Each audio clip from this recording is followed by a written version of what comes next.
If you observe a map of the world in 1980, you'll see a superpower that appears invincible. The Soviet Union stretched throughout 11 time zones.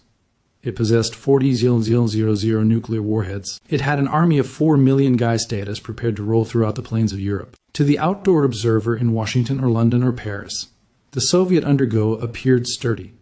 It appeared dangerous. It gave the look of an empire that could last for 1,000 years. But in case you seemed nearer, if you seemed beyond the parades of missiles in Red Square and appeared alternatively. At the ledgers of the Soviet Ministry of Finance, you would see a totally exclusive photo. You would see a superpower that become terminally unwell. You might see an economic system that become rotting from the inner out. And you will see a terrifying dependency on an unmarried commodity. By the 80s, the Soviet Union became no longer a diverse business giant. It had ended up something a whole lot extra fragile. It had grown to be a petroleum state. It was a drug addict, and the drug was high-priced crude oil. For decades, the communist machine had been failing to offer for its humans. The factories had been inefficient. The collective farms couldn't develop sufficient wheat to feed the population. The technology changed into lagging 2 decades in the back of the West. But within the 1970s, the Soviet Union were given fortunate. The Arab oil embargo sent the charge of oil skyrocketing. Billions of dollars in difficult currency flooded into Moscow. It was a miracle. It allowed the aging leaders of the Politburo to paper over the cracks of their gadget. They used the oil cash to buy grain from America to feed their people. They used it to shop for era they could not invent themselves. And most significantly, they used it to fund a huge military growth and to prop up communist regimes from Cuba to Vietnam. As lengthy because the rate of oil stayed high, the Soviet Union should. Fake it became a functioning superpower. They believed the celebration would last for all time. But in Washington, a brand new administration became taking power, and they had noticed the weak spot. In January 1981, Ronald Reagan walked into the White House. He added with him a team of hardliners who had been tired of the vintage approach of containment. They did no longer need to just stay with the Soviet Union. They desired to defeat it. And among them became a man named William Casey, the new director of the Central Intelligence Agency. Casey turned into an old secret agent. He had served in the USSR at some point of World War II, jogging dealers in the back of Nazi trains. He became a man who understood that conflict become no longer just about bullets and bombs. It became about cash. It was about logistics. He checked out the Soviet Union with the bloodless eye of a forensic accountant. He ordered a secret observe of the Soviet economy. The document that came returned to his table became explosive. It confirmed that the Soviet Union was incomes up to 80% of its difficult forex from oil and gasoline exports. It confirmed that the Kremlin needed oil to stay above a certain rate just to continue to exist. If the price dropped, the Soviet Empire might not just face a recession. It could face a cardiac arrest. Casey found out he had determined the Achilles heel of the evil empire. But the USA couldn't decrease the charge of oil on its own. America became a client of oil, no longer a vendor. To crash the market, Casey wished an associate. He wanted a country that had a lot of oil, that it is able to flood the sector and drown the Soviet economic system. He wished the Kingdom of Saudi Arabia. This brings us to one of the maximum secretive and consequential diplomatic missions of the Cold War. In the early 1980s, the relationship between America and Saudi Arabia changed into complicated. The Saudis had been formerly neutral. They controlled the OPEC cartel, and they preferred excessive oil fees as it made them rich. Why might they agree to crash the charge of their personal product just to assist America fight the Russians? William Casey knew he had to provide them something they wanted greater than money. He had to provide them survival. The Middle East in the 80s was a dangerous region. The Iranian Revolution had just happened. The Soviet Union had invaded Afghanistan and become creeping towards the Saudi oil fields. The Saudi royal circle of relatives was terrified. They saw enemies on all facets. Casey flew to Riyadh to meet with the Saudi management. We do not have the transcripts of those meetings. They have been held within the personal palaces of the desert state, some distance far from the clique and the diplomats. But we can reconstruct the deal from what passed off subsequent. Casey laid out a terrifying image of the Soviet chance. He argued that the Russians had been encircling the Middle East. He supplied the Saudis absolute American military protection. He offered them AWACS surveillance planes. He offered them Stinger missiles. He offered them a assure that the House of Saud fall. In trade, he requested for one issue. He requested them to open the taps. The strategy became diffused. It became now not in a single-day switch.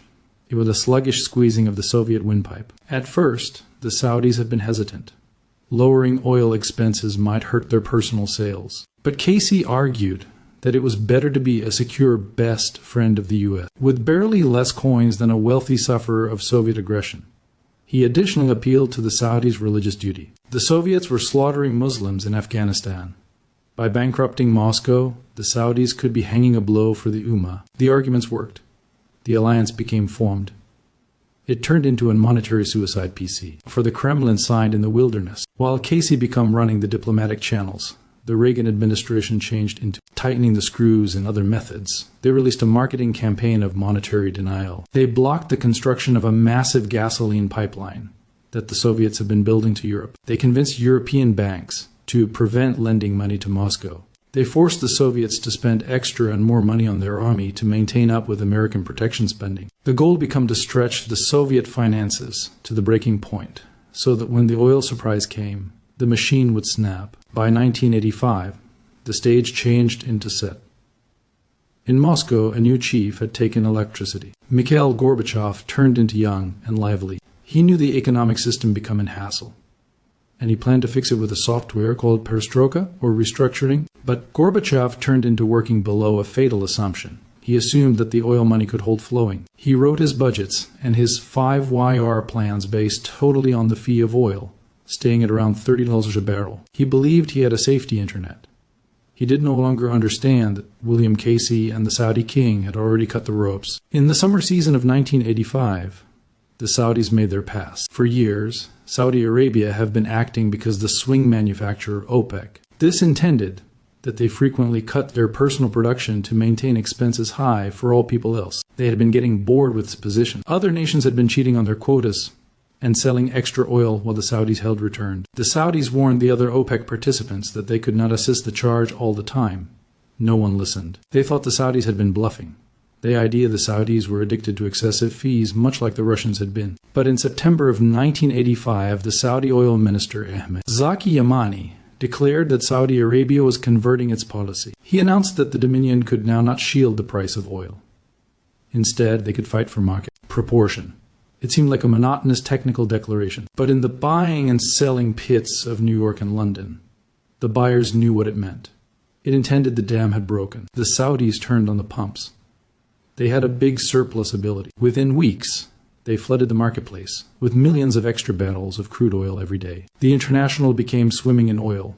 The supply some distance handed the demand. The laws of economics took over with brutal velocity. The fee started to slip. Went from $30 to $28, then to $25, then to $20. In Moscow, the initial response was confusion. The Soviet planners had visible charge fluctuations earlier than.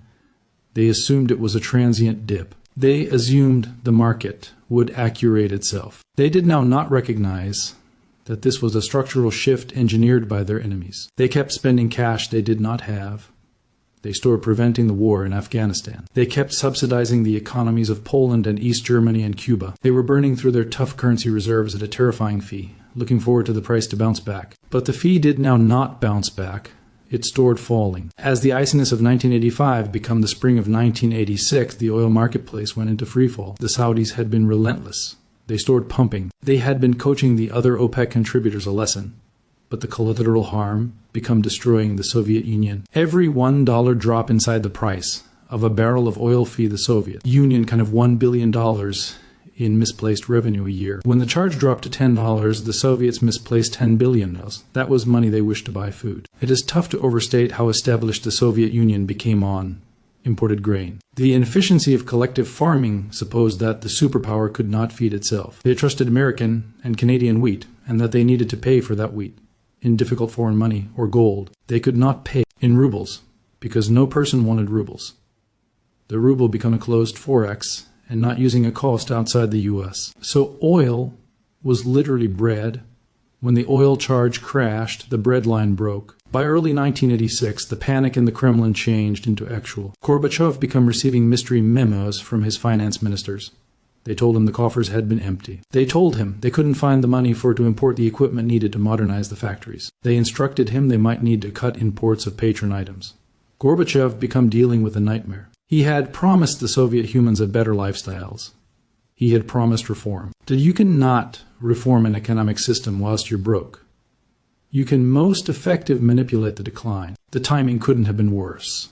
In April 1986, the nuclear reactor at Chernobyl exploded. The disaster valued the Soviet Union billions of greenbacks in cleanup fees and relocation of citizens. It became a large, unexpected fee at the exact second whilst their earnings had evaporated.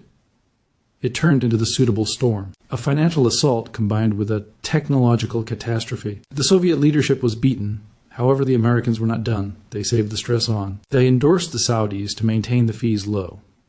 They informed the Saudis that this became hurting the not unusual enemy. The Saudis, who have been rich enough to climb the typhoon thanks to their massive financial savings, stored the faucets open. They were driving the charge all the way down to tiers that made it not possible for the Soviet oil enterprise to make an income. The Soviet oil fields in Siberia have been costly to operate.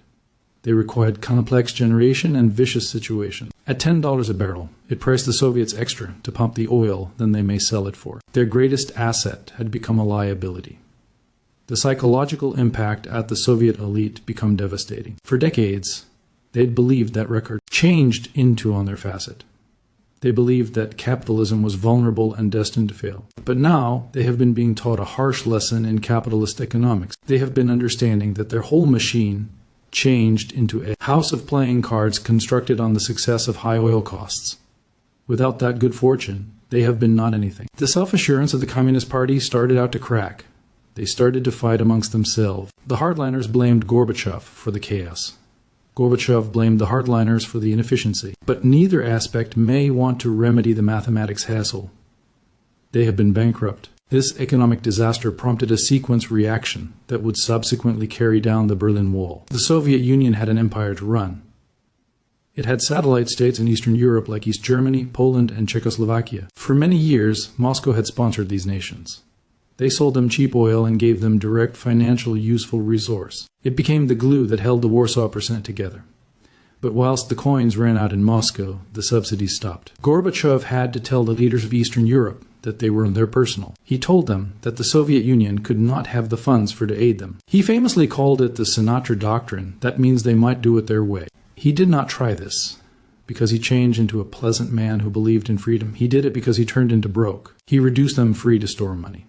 But once the people of Eastern Europe realized that the Soviet tanks had been now not coming because the Soviets couldn't manage to pay for the gasoline, they rose up. The revolutions of 1989 were powered by the spirit of liberty, however. They had been made viable with the aid of the financial ruin of the oppressor. The oil weapon changed into a silent killer. It didn't spoil homes. It did not kill infantrymen on the battlefield. It destroyed the stability. Sheets. It hollowed out the kingdom from the inner. It turned a superpower into a beggar. And the most brilliant thing is that nearly no person noticed it coming. The CIA analysts who wrote that preliminary report for William Casey were proper. They had identified the only thread that held the Soviet tapestry collectively. And while Casey and the Saudis pulled that thread, everything unraveled. The crash of 1986 was the instant the ground fell out from underneath the Soviet experiment. In the buying and selling rooms of New York, the charge of oil hit $10 a barrel. Adjusted for inflation, this is one of the lowest costs within the history of the oil age. For the American patron, it was a party. Gas was reasonably priced. The economy boomed, however, inside the grim conference rooms of the Kremlin, it was a funeral. Mikhail Gorbachev looked at the numbers and realized that his grand plans for perestroika were lifeless on arrival. He later admitted in his memoirs that the fall apart of the oil charge devastatingly impacted all our plans. It changed into a sarcasm. It changed into not just an impact. It became a fatality. The Soviet Union became now facing a liquidity crisis. This is a technical term for a completely simple hassle. They had payments to pay and no cash to pay them. The Soviet Union had borrowed heavily from Western banks in the 70s. After they concept, the oil money would remaining forever. Now the one's loans had been coming due. The Western bankers, who had once been happy to lend to Moscow abruptly, were given cold FT. They noticed the oil rate crashing, and they knew the collateral turned into long gone. They stopped lending. The credit window slammed close. The Soviet Union was reduced off from the worldwide financial system. Gorbachev attempted to improvise. He dispatched his diplomats to beg for loans from West Germany and even from the United States. It was a humiliation. The chief of the communist world asking the capitalists for a handout, but the loan got here with strings connected. The West demanded political reforms. They demanded human rights. They demanded that the Soviets stop their aggression in Afghanistan. The monetary weak point compelled Gorbachev to make political concessions that he by no means might have made if the oil rate had been $30. The retreat of the Soviet Empire began no longer on the battlefield, but at the loan officer's desk. The domestic state of affairs in Russia deteriorated unexpectedly. The loss of hard currency intended that the country could not import client items. The cabinets within the shops, which had been already bare, have become completely empty. They're turned into a scarcity of the entirety. No soap, no sugar, no shoes, no medicinal drug. The social contract of the Soviet Union changed into easy. The people gave up their freedom, and the nation supplied the fundamentals of lifestyles. When the nation ought to no longer provide the fundamentals, the humans began to ask why that they had given up their freedom. The anger in the streets grew. The moves commenced.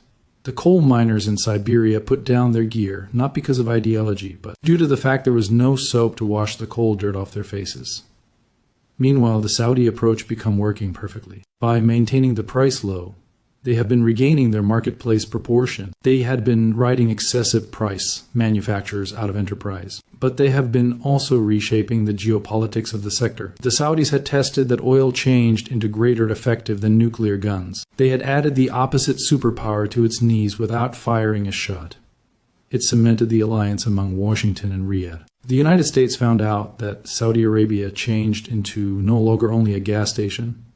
It became a strategic asset. It became a weapon. This consciousness could shape American overseas policy for the next 30 years. It explains why the U.S. has blanketed the Saudi royal family through every crisis. They knew that during a pinch, the Saudis ought to flip the worldwide economic system on or off. As 1988 rolled into 1989, the Soviet Union became going for walks on fumes. They commenced to sell off their gold reserves. They bought tons of gold bars in London and Zurich just to buy wheat. It changed into a fireplace sale. They have been selling the family silver to pay the grocery bill. But even the gold ran out. The monetary desperation pressured Gorbachev to reduce the military budget. For a long time, the Red Army have been the concern. It were given the fine men, the nice steel, the exceptional food. But now Gorbachev had to tell the generals that the celebration had become over. He slashed defense spending. He ordered the withdrawal from Afghanistan, no longer simply due to the fact the conflict turned into unwindable, but as it was unaffordable. The withdrawing Soviet tanks crossing the bridge lower back into Russia have been a symbol of an empire that had simply run out of gasoline. Then got here the very last blow, the satellite TV for PC states. For 40 years, the Soviet Union had held Eastern Europe in an iron grip. But an empire is steeply priced. You should pay for the garrisons. You must subsidize the local economies. In 1989, Gorbachev did the maths. He realized that preserving East Germany and Poland was costing him billions of dollars at 12 months that he did not have. He made the bloodless calculation to reduce them loose. When the human beings of Berlin started out hammering at the wall in November 1989, the Soviet Guard stood down. They stood down because the orders from Moscow were to do nothing. And the orders had been to do not anything, because Moscow could not afford to do something. The fall of the wall became a victory for the human spirit. But it was paid for with the aid of the disintegrate of the oil price. If oil were $30 a barrel, the tanks might have rolled. The Soviet Union might have had the self-belief and the cash to crush the rebellion, just as they had carried out in Hungary in 1956 and Prague in 1968. But at $10 a barrel, the tanks stayed inside the barracks. The Soviet Union formally dissolved on December 26, 1991. The crimson flag changed into reduced from the Kremlin for the final time. Pundits pointed out the triumph of democracy. They talked about the failure of communist ideology, and those matters were proper. But the person who turned off the lighting on the USSR turned into, no, not simply Reagan or Gorbachev or Pope John Paul II. It was also the Saudi oil minister who opened the faucets in 1985. It turned into the invisible hand of the market, manipulated by way of a mystery deal in the barren region. The legacy of the oil weapon continues to be with us these days. It taught the world a lesson approximately the vulnerability of Petro-States. It confirmed that a rustic that is predicated on assets instead of the creativity of its human beings is built on sand. When the aid charge crashes, the nation crashes. We saw echoes of this in Venezuela in recent years. We see the shadow of it within the modern Russian economy. Vladimir Putin, who watched the disintegrate of the Soviet Union as a KGB officer, found out this lesson nicely. He spent his presidency attempting to build up huge economic reserves, seeking to sanction, evidence his economy in order that it is able to in no way manifest once more. But the ghost of 1986 nonetheless haunts the Kremlin. They know that their strength is tied to the barrel price. For the U.S., the success of the 80s operation created an experience of monetary omnipotence. It created the belief that sanctions and economic conflict should resolve geopolitical troubles without blood. It have become the preferred tool of American energy. Instead of sending Marines, Washington sends the Treasury Department. Instead of bombing cities, they disconnect banks. The financial conflict against the Soviet Union became the prototype for the sanctions on Iran, the sanctions on North Korea, and the sanctions on modern Russia. It became the delivery of a new form of battle in which the battlefield is the Bloomberg terminal and the ammunition is the dollar. But there's a hazard in this weapon. It works till it would not. In the 80s, the US and Saudi Arabia were in lockstep. Today, the world is more complex. The interests of the oil manufacturers and the oil purchasers are not continually aligned. And the usage of the financial system as a weapon encourages other international locations to find options to the greenback and to American banks. The victory of 1986 became total, but it sowed the seeds of the fragmented economic global we stay in today. The tale of the way the Soviet Union went bankrupt is a reminder that empires hardly ever die in an unmarried dramatic explosion. They die by 1,000 cuts. They die when the mathematics not works. They die whilst the test bounces. The Soviet Union had enough nuclear weapons to break the sector 10 times over, but it couldn't purchase bread. It turned into a massive with armor of metal and feet of clay. And whilst the oil slick unfolded throughout the floor, the giant slipped and fell, and it never were given up again. The Cold War ended not with a bang, but with a margin call. And the winner was the U.S. of that, understood that within the current world, the charge of a barrel of oil is the real degree of energy. I'm John, and that is the Cinematics History Tales channel.